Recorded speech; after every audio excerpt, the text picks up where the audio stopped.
தமிழரின் மரபில் உறக்கு முறையில் உருவாக்கப்படும் அம்மன் TRY-TFT கட்சி ஓர் உறுதியின் அடையாளம். இரட்டை இலை சின்னத்தில் நிச்சயம் போட்டியிடுவோம் என்று முன்னாள் முதலமைச்சர் ஓ பன்னீர்செல்வம் கூறியுள்ள நிலையில் அதற்கான சாத்தியக்கூறுகள் என்ன, சட்டம் சொல்வது என்ன என்பது பற்றி விளக்குகிறார் மூத்த வழக்கறிஞர் முருகேசன். அவருடன் நமது செய்தியாளர் மருதுபாண்டை நடத்திய கலந்துரையாடலை பார்க்கலாம். நேற்று ஓ பன்னீர்செல்வம் அவர்கள் இரட்டை இலை சின்னத்தில் தான் மீண்டும் நாங்கள் போட்டியிடுவோம் அப்படின்ற மாதிரி ஒரு கருத்தை பதிவு பண்ணியிருக்காரு. இதற்கான சாத்தியக்கூறுகள் இருக்கா? அதாவது எனக்கு இந்த சின்னத்தை ஒதுக்குங்கள் அப்படின்னு கேட்கறதுக்கு எல்லாருக்குமே ரைட்ஸ் இருக்கு. அதன் அடிப்படையில் அவர் என்ன சொல்கிறாருன்னா, எனக்கு இரட்டை இலை சின்னம் வேணும்னு சொல்லி அவர் கேட்கலாம். அதுக்கு அவருக்கு ரைட்ஸ் இருக்கிறது. ஆனால் உச்சநீதிமன்றம் வரைக்கும் சென்று அவர் இந்த சின்னத்தை பயன்படுத்தக்கூடாது என்ற ஒரு நிலைப்பாட்டில் இருக்கும் பொழுது கண்டிப்பாக அது ஒரு சாத்தியக்கூறு இல்லை. சார், தேர்தல் நேரங்களில் திருப்பி உச்சநீதிமன்றங்களில் போய் வழக்கு தொடர்ந்தாலோ இந்த சின்னங்களை இரட்டை இலை சின்னத்தை நிறுத்தி வச்சுட்டு பொதுவாக இருதரப்பினருக்கும் வேற சின்னங்கள் ஒதுக்கீடு வாய்ப்பு இருக்கா? அதை பத்தி அதாவது இவங்க திரும்பியும் ஒரு மேல்முறையீடோ அல்லது ஒரு வழக்கையோ உச்சநீதிமன்றத்தில் தாக்கல் செய்து, அதாவது தேர்தல் வரும் நேரத்தில் அந்த சின்னம் குறித்த ஒரு பிரச்சனை இருக்கும் பொழுது ஒருவேளை அந்த சின்னத்தை இருவரும் பயன்படுத்தக்கூடாதுன்னு சொல்லி ஒரு உத்தரவு கூட வருவதற்கு சாத்தியக்கூறு இருக்கிறது. ஏனென்றால் கடந்த முறை திரு MG ராமச்சந்திரன் அவர்கள் இறந்த பொழுது ஜானகி ராமச்சந்திரன் அவர்களும் ஜெயலலிதா அவர்களும் போட்டியிடுவதற்காக சின்னத்தை கேட்கும் பொழுது அந்த சின்னம் பொதுவாக இருவருக்கும் யாருக்காவது ஒருவருக்கு ஒதுக்க முடியாது என்ற கூற்றின் அடிப்படையில் இரட்டை புறா சின்னத்தையும் சேவல் சின்னத்தையும் ஒதுக்குனாங்க.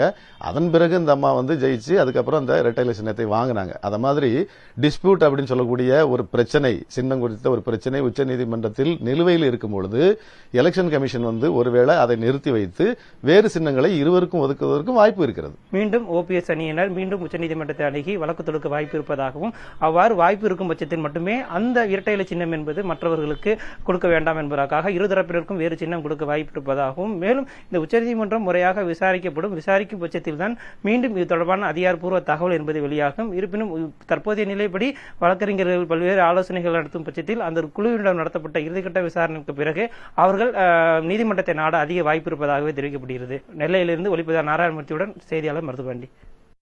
வரும் நாடாளுமன்ற தேர்தலில் இரட்டை இலை சின்னத்தில் போட்டியிடுவோம் என்ற நம்பிக்கை உள்ளதாக முன்னாள் முதலமைச்சர் ஓ பன்னீர்செல்வம் தெரிவித்துள்ளார். அவருடன் நமது செய்தியாளர் முத்துப்பழமதி நடத்திய கலந்துரையாடலை பார்க்கலாம். நாடாளுமன்ற தேர்தல் நெருங்கி வரும் நிலையில் நம்மோடு முன்னாள் முதலமைச்சர் ஓ பன்னீர்செல்வம் இருக்கார். அவர்கிட்ட கேட்போம்.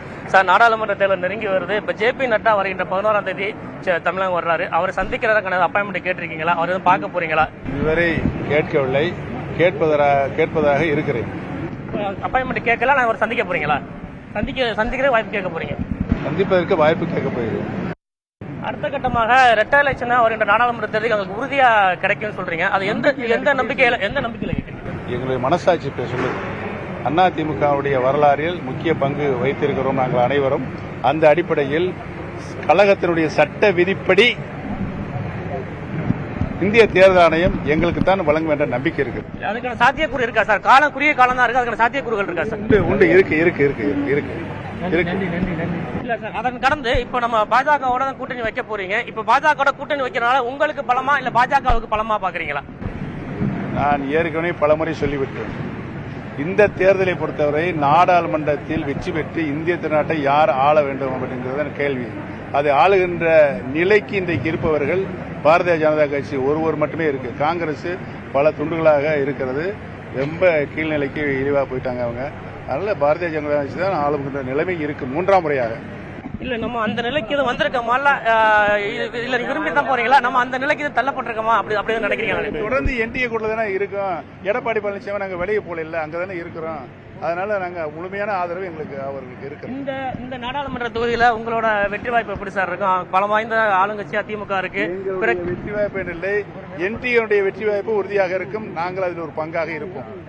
நம் வீர தமிழரின் மரபில் உறக்கு முறையில் உருவாக்கப்படும் அம்மன் TRY-TFT கட்சி ஓர் உறுதியின் அடையாளம்.